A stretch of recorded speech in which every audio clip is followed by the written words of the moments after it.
Welcome to this week's Down Home with Tina. I'm your host, Tina Thompson. I have got a couple of really amazing guests that I cannot wait to get to share with you about what we've got going on immediately in the community with the Lancaster-Fairfield County Chamber of Commerce at Civics Bee. So it's kind of cool. We'll learn all about that from the president of the chamber, Travis Markwood. And then I have an amazing fella. He is a veteran of the United States Air Force. He spent many, many years, and I'm just going to tell you now, it is a story that you do not want to miss. And I wish I had more time to sit and talk with him because I could listen to what he has to say for hours, folks. So don't go anywhere. I've got a really fun show coming up and a very interesting one. It's Down Home with Tina.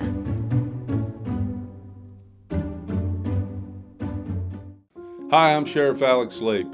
In my 30-year law enforcement career, I have seen many different trends in illicit drug trade and substance use disorders. Fentanyl is the deadliest drug that I have ever encountered. Very minuscule amounts can be fatal.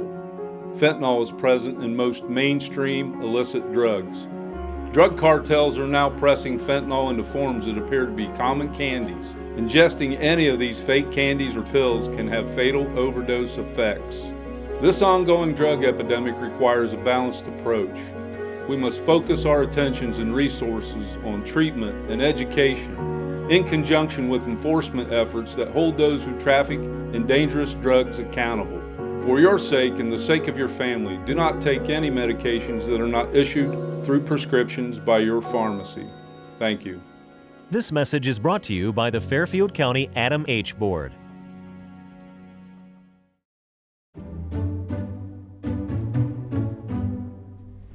Welcome back. It's Down Home with Tina. I have the president of the Lancaster-Fairfield County Chamber of Commerce, Travis Markwood, with me, and he is going to talk about something that they are doing for the very first time. And I'm very excited to hear about it. I want to find out what it is and what it's about. So what is it that we're bringing to Lancaster? Yeah, well, thanks, Tina, for having me on. So this is a brand new program for the Chamber of Commerce. We were approached back in middle December by our friends at the Ohio Chamber of Commerce, who we work with from time to time, and in conjunction with the U.S. Chamber of Commerce. So the U.S. Chamber of Commerce is hosting a national Civics Bee. It is in a pilot phase. Last year was the first pilot. Mm-hmm. They chose about 5 or 6 states last year, I think, to participate in this. We are in the second year of the pilot, and so the Ohio Chamber asked us if we wanted to participate. And we weighed the options and tried to see what it would take for us to manage this. Mm-hmm. And then we learned also that it was kind of a unique experience, and there were not a lot of other entities, or should I say communities in the state of Ohio that were going to get to participate. So we agreed to do it, and turns out we're going to be one of 5 communities or Chamber of Commerce's hosting a local Civics Bee. We will be competing hopefully at the state level with the likelihood of Cincinnati Chamber of Commerce, the Dayton Chamber of Commerce, Canton Chamber of Commerce, and the Lima Chamber of Commerce. We'll have a bigger chance at that if we have as many middle school students as we possibly can that will do an essay. And so that's what I want to find out more about. Yeah. What exactly is a Civics Bee? Sure. So again, this is through the U.S. Chamber of Commerce's foundation, and our Chamber of Commerce is going to be receiving some grant dollars to manage the program. That includes cash prizes for local winners of the Civics Bee. It also includes marketing dollars and some basically just resources for us to do this, because it does take quite a few resources, mm-hmm. especially for a small office of 4 like we have. Yeah. But a Civics Bee is much like a spelling bee. And so the way that this one is going to work here in Fairfield County, we are inviting grades 6, 7, and 8th graders in Fairfield County to submit an essay, and that is how you get started with qualifying for the Civics Bee. The essay submission period is open right now and will be open through midnight on February 24th. We've gotten information out to most of the schools, and it should be making its way to the administrators and teachers and guidance counselors in the middle schools. So Travis, what is the criteria and what is expected to be, a part in the essay? Sure. For these students? So the essay is a 500-word or less essay or narrative, if you will, about how you might change something in your community, make an improvement in your community, create something that doesn't exist in your community that would be good for the residents of that community. Very nice. So it starts to get kids, thinking about, how you can make changes in your community by working with local government, by understanding the process of government and how regulations work and how, legislation works and all of those things that are important in getting projects done. And what a great way to get an idea of what is in the minds of our students and what they are seeing and expecting from our community, or what they, they are our future. So what better way to get to do this with them, to say what their thoughts are. That gave me goosebumps. Sure, with that, sure, because absolutely. what a really exciting thing Yeah. to put out there for the kids in the community. Yeah, absolutely. And, when we talk about making changes and working with, creating relationships with local legislators, those are all things that are right in the wheelhouse of a Chamber of Commerce. So that's why we found this to be important. We believe it does give an opportunity for kids in Fairfield County to learn more about civics and how they could get involved in their own community, really how our democracy works as a whole and how our government works. So we're pretty excited about it. Right now we're just in the mode of collecting these essays. Okay. Your teachers in your schools in the 6th, 7th, and 8th grades, administrators should have a packet of information that has a guide for teachers, has a guide for parents to kind of help them through the essay process and how to submit those essays. Okay, and that has all the details on how to enter. It does, and you'll see posters such as this that highlight how to get involved, how to get registered. Basically, there's a portal that you can find on our Chamber of Commerce site that you'll log into, create a login with your parent, and that is where you submit your essay. All right. Those essays then will be graded by a team of reviewers that I'm putting together. Each reviewer or each essay must be kind of reviewed or graded twice by different reviewers. There's a rubrics in which they will be grading these based upon. And so at the end of the day, we will be selecting 20 finalists from those essays to move on to our actual live Civics Bee. Okay, and then from that, what happens? They are going to actually be questioned, aren't they? Yeah. I would freeze. I would freeze. I do this. I ask the questions. Somebody asks me questions, I'll be like, sometimes. So they will be invited to participate in our live local Fairfield County Civics Bee. We're going to be hosting that on April 26th at OUL. That's going to be like a 10 o'clock in the morning program that will start. But this is going to be a really unique opportunity for 20 kids in Fairfield County. They will be invited. It's a 3-round process. The first 2 rounds are quiz questions, which will be asked by a moderator. And this specific one, this is after the essay part. This is after you've been chosen as one of the 20 finalists. Yep. Wow. So there'll be 20 finalists that will participate in that live essay event live question event that will be at OUL, and we'll be in the Wagner Theater, so they'll be on stage. And parents and local folks will be able to attend. But we'll have a moderator. We'll throw the questions up on a screen, but they will each have an individual handheld device that they will actually answer the questions on. And kind of the neat thing, if you are selected as one of the 20, that handheld device that is yours to take the essay with, you get to take that home with you.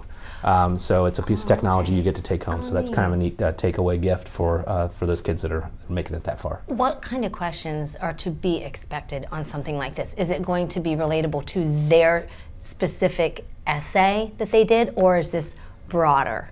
It's going to be broader the first 2 rounds. So the first round of the essay questions will be basically quiz questions. There'll be questions like, what are the branches of government? How does a law or how does a bill become a law? Things that maybe you're learning in your social studies classes and any civics classes that you're taking in school. So they'll be based on how our government works. So after the first round, it dwindles it down to a few more kids based on how well they do with the quiz. The second round is another round of quiz questions. And from there, I believe we select 5 finalists to go to the final round. And the final round then will be a live question answer, based on the essay that they've submitted. So we're going to ask specific questions about that essay. We will then select, the judges at the event will select 3 finalists that will have the opportunity. First of all, the 3 finalists have cash prize opportunities. First place I think is $500, and it goes $250 and $150. Okay, all right. And they will be invited then, the 3 finalists, to go on to the state competition. After the state competition, I've mentioned the entities that will kind of be going up against. If they were to go on, then they're going to be going to the National Civics Bee, which I believe will be held in Washington, D.C. And gosh, I'd love nothing more than a group of us or the Chamber of Commerce to have to go to Washington, D.C. and watch a couple Fairfield County kids do well. That would be amazing. And of course, they better be right here talking to me about it. That's right. Absolutely. Before they go. And all of us would be rooting over. No, that would be awesome. So when is the deadline for the essays? The essays, so they're open right now. Again, you can go to our website at lancoc.org/events, and you can find, just search for the event, National Civics Bee. There'll be posters like you see here in the schools. So you can look for those. There's a QR code on there you can scan. It'll take you to that site. And that's where you'll submit directions to submit your essays. There's also information about how to write the essays. But the deadline is February 24th at midnight. Okay. And this is open to, again, 6th, 7th, 8th graders, public schools, parochial schools, any schools, as well as homeschoolers. That's correct. Okay. Yep. Perfect. If you are a student in Fairfield County, 6th, 7th, and 8th grade, you're welcome to participate. Wonderful. If anybody happens to have any questions at all, Travis, what is the phone number at the Lancaster-Fairfield? 740-653-8251.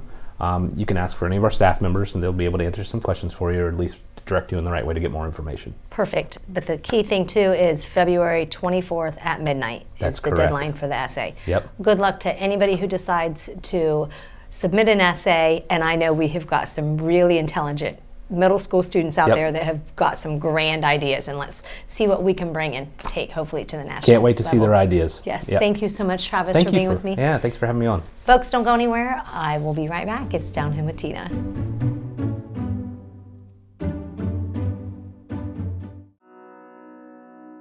The Frankie Smith Funeral Home and Crematory in Lancaster and the Johnson Smith Funeral Home in Baltimore have a long and wonderful history of serving our community.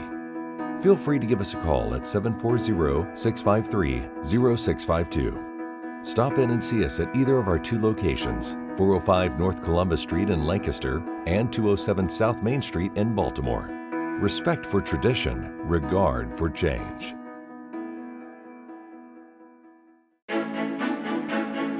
You walked down the aisle and promised happily ever after. Sometimes happily ever after means ending a relationship.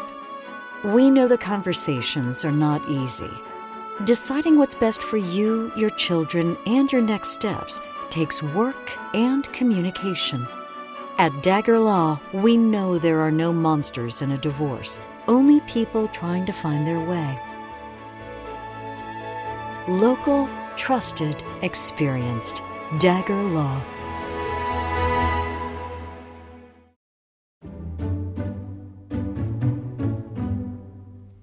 Welcome back to Down Home with Tina. I am so very excited to have a fellow veteran with me. He is a Vietnam veteran. His name is Chuck Draper. I know that we only have a certain amount of time, so I'm going to try not to say a whole lot other than ask questions, because when I do get with other veterans, I know that I could spend hours just listening to the stories, because we all learn so many different things, because we're all in different times of our lives in some cases when we do go. So I'm going to start out with asking you, did you volunteer to go into the military, or was it something that, because of Vietnam era, you were drafted? I volunteered. 1947, I went into the Naval Reserve, and after about 3.5 years, I transferred over to the Air Force voluntarily. I became a policeman. I spent 23.5 years in the service. 20.5 years was in the Air Force. The other 3.5 was in the Navy. I've had a pleasant time, a very educational time. I grew up in the service. I've often thought, where would I be today if I had not gone in the service? Because jobs were not plentiful back in the 40s. And I grew up fast. We were talking about that earlier. I remember going home the first time after basic, and young boys that I had run around with before going in were kids. I couldn't understand it, that I was that much mature than them in such a short time, but the military takes that out of you. They have a goal set, and you will accomplish that goal, or you don't stay. Absolutely. And what did you learn about the teamwork side of it? the what? The teamwork side of how it was. Did you always have that instilled in you growing up, that teamwork was important, or was it something that the military did teach you? I learned very early that teamwork was important. In fact, that's what keeps the military going, is the fact that there's no one person. You're a team. If something happens to one of your team members, you step in and take that person's place.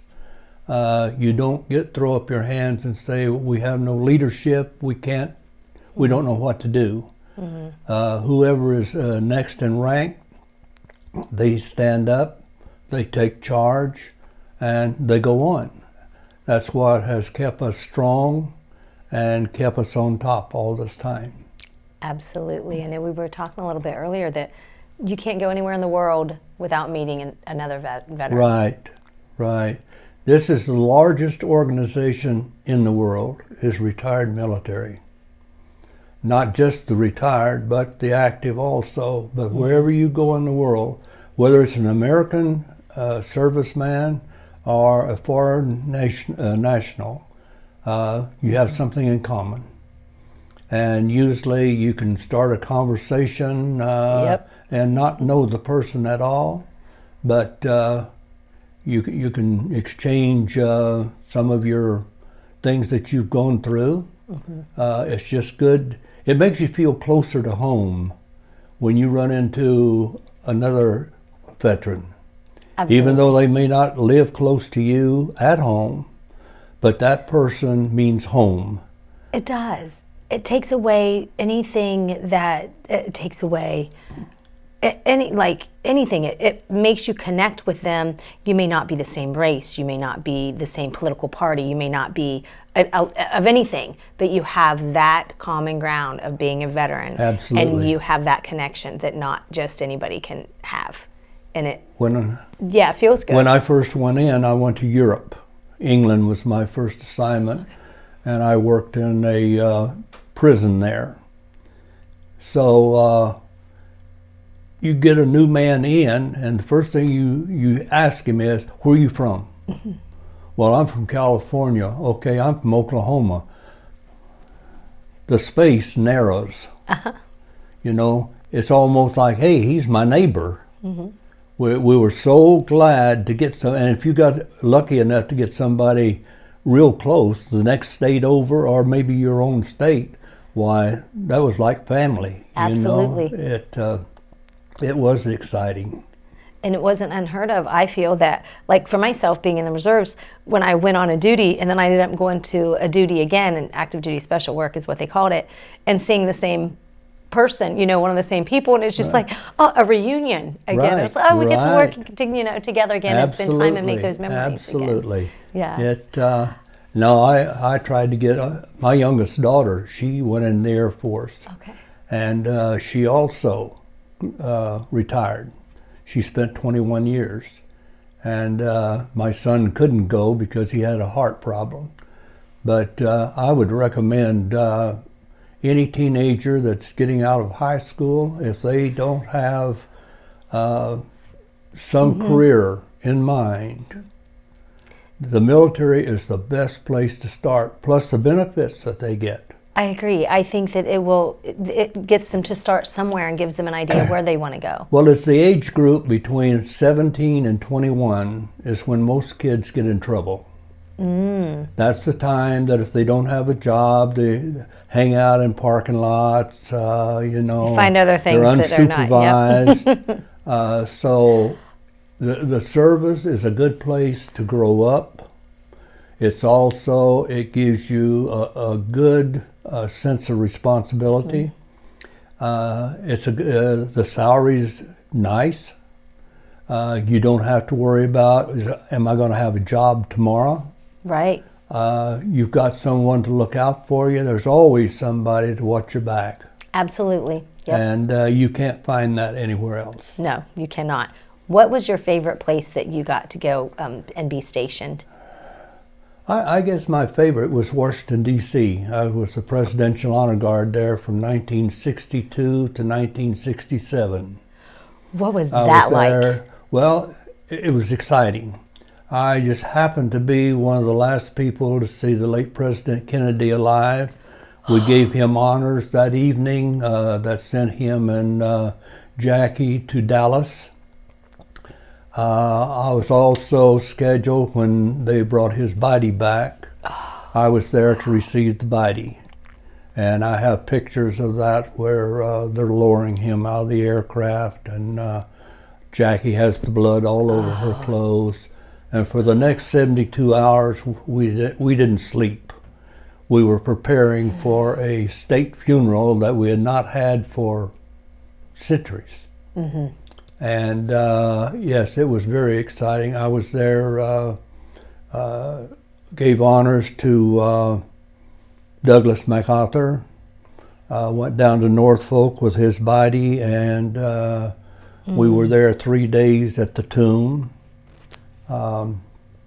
My flight was the first drill team to go to the World's Fair in New York City. It was the last one they had. It was just tremendous. You never knew from one day to the next what you were going to get into. We were burying, at that time, 25 bodies per day, 5 days a week, 365. We were behind.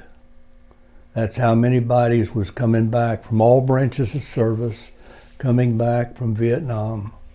And we were doing the total military, all 5 branches. We were doing 25 a day, 5 days a week. So there were some close scrapes. We had grave sites that tried to cave in on us. You always have traffic problem because people don't respect. But yes, I would say my 5 years there was really exciting. Very educational and very... What did it teach you about life? It's humbling. It really is. I remember when the 5 astronauts that burned up in the capsule in one of their trial runs, their family was there. I saw their children really not knowing what was going on, and yet they knew Dad's not coming back. You saw a lot of that. You saw the wives throw themselves over the caskets. You saw them break down and pass out, any number of things. And yes, it's very humbling. It makes you really appreciate what you have. Live life to the fullest? It is. It is. Don't sweat the small stuff? Oh, no. Yeah. Don't get overly excited about, well, I don't have this or I don't have that. Somebody else is getting ahead of me. They make more than I do. Hey, we're free. Nobody tells us when to go to bed and when to get up. Nobody tells us where we have to work and can't work. If you don't like it, change it. That's right. You know? That's right. We are a very blessed but a very spoiled nation. Yes. I don't even know what to say after that. No. We are. And, it's sad. I could even hear some of my own family members get disgruntled about something, and I used to tell them that you're very blessed. Mm-hmm. From the time you get up, you're blessed just to get up in the morning. Mm-hmm. There's no one rattling your door. There's no one breaking in the middle of the night. But what we just have to remember is, like I just said, if we want to change something to make it better, we can do that. Absolutely. Nothing is stopping us. We have the privilege, the freedom to vote. Yeah. We can vote people in and out. You know, if they're not doing their job, we can vote them out. Yes, yes, You know, we don't have a dictator telling us who we can vote for, or not even giving us a chance to vote. Right. I know that I would love to have so much more time to spend with you, but you went, and we've only got a couple of minutes, but you went on an honor flight. You just recently went on the honor flight. I just came back from the honor flight. It's tremendous. I would recommend any veteran to take that. Mm-hmm. It doesn't cost you anything. It's very educational. It's exciting. They give you a full day of excitement. Nice. Very nice. And I happened to be in Vietnam during the Tet Offensive. Mm-hmm. The North Vietnamese tried to take over our base. For about 3.5 hours, it was touch and go, but we came out ahead. And I guess the scariest part in my career, I went over with 3 other sergeants, and I'm the only one that came back. Wow. The other 3, it was just a mysterious way that they lost their lives. Wow. But it was very difficult. Well, I thank you so much for taking the time to be with me here on the show. Chuck Draper, he is the Master Sergeant in the Air Force, and I know that this is just minimal, but I've just got a little treat in there, and Ava Jeweler's little thing in there, just to thank you for everything that you've done. It's nothing compared to what you, but thank you so very much. I appreciate it. I appreciate it. Anytime. Thank you. Folks, don't go anywhere. I'll be right back. It's Down Home with Tina.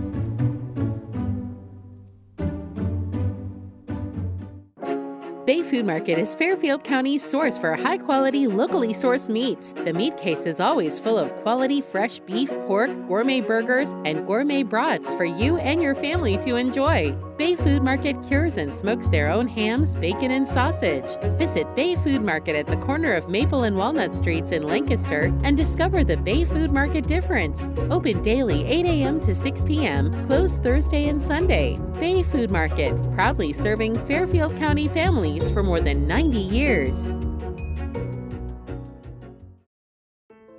Where can I find advanced heart care? When you choose Fairfield Medical Center for your heart care, you'll find confidence in our expertise and peace of mind in our compassion. Your health is important, and our heart and vascular experts specialize in the latest technology and treatments to keep you feeling your best. Whatever you're searching for, you can find it at Fairfield Medical Center. Down Home with Tina is brought to you by these wonderful sponsors. And folks, I just want to give you a reminder of Down Home with Tina is, obviously, I would hope you know by now, a very positive program. And the reason I get to do my show is because of the wonderful sponsors that I have. And it's also something else I do is I'm in real estate.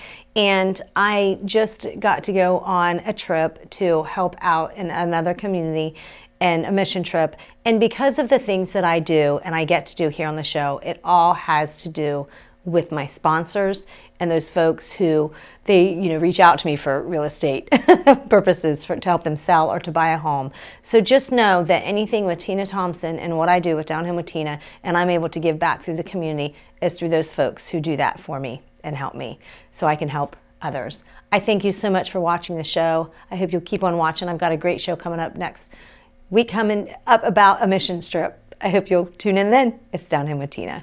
Have a great week.